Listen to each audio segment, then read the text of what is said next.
Berlin, malgré ses allures de ville moderne, reste marqué par son passé. Durant 28 ans, deux mondes, un communiste et l'autre occidental, vivaient côte à côte sans pouvoir se parler et se voir. Un mur de 120 km ceinturait la ville. Le microbiologiste Hans Wolfgang Germann habitait à Berlin-Est lorsque les frontières se sont fermées le 13 août 1961. Le lendemain, il quittait sa famille pour aller à l'Ouest. Quand est venu le mur, ma sœur était à la mer Baltique. Alors mon père et moi, nous sommes partis immédiatement de chercher ma sœur, mais elle est revenue toute seule. Et entre-temps, on m'avait fait parvenir de Berlin-Ouest la carte d'identité d'un ami qui me ressemblait un peu. Et puis je suis parti avec cela, parce qu'il n'y avait pas de temps à perdre. Si on connaissait les communistes tant soit peu, il n'y avait que la certitude que ça allait empirer d'un jour à l'autre. Plus de 100 000 Allemands de l'Est ont tenté de fuir leur pays. Jusqu'au 9 novembre 1989, le mur de la honte, véritable symbole de la guerre froide, a séparé les familles. L'impossibilité de voyager, ça, c'était un des plus grands griefs de la population dans l'Est. Ils avaient le sentiment d'être enfermés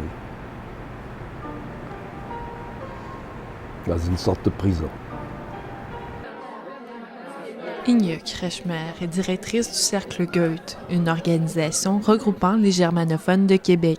Les 20 ans de la chute du mur est, selon elle, un grand moment à célébrer. C'est un événement tellement important, ça a changé le monde, même si nous sommes très loin ici de l'Europe, mais ça a fait tomber le rideau de fer, ça a fait tomber le mur et ça a créé toute une ouverture et un nouveau élan politiquement et pour les gens aussi. Le chœur allemand de Québec a présenté lors de cette soirée des chansons en patois berlinois.